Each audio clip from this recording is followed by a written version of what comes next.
Okay, I'm moving on to my next phase with my suicide door project for my 57 Chevy station wagon.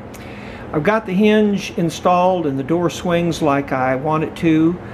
So I moved on to the latch assembly and the striker assembly up front.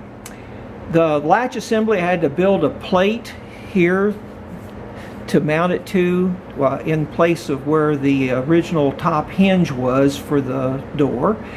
And I found out that trying to mount it flush to the door itself wasn't going to work.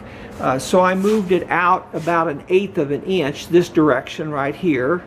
And the reason for that was the window channel that fits down inside the door here was not going to work the way that it was with the latch plate mounted flat.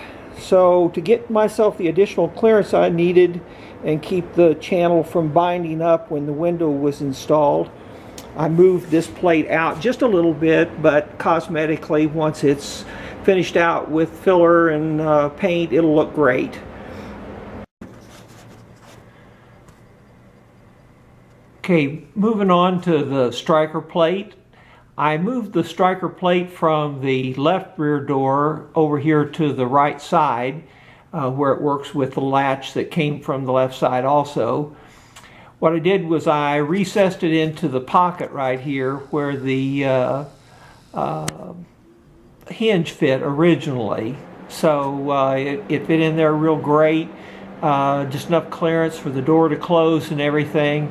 It took a little bit of work to get it angled correctly. It's tilted out a little at the top, tilted back, and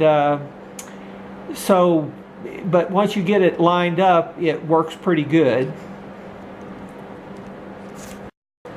Once I got the striker plate assembly installed, I went on ahead and plated out over where the lower hinge was down at the bottom also, so it would look a little bit better cosmetically.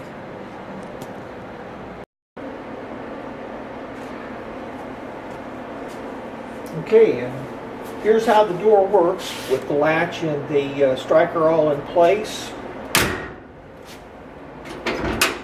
Works pretty slick.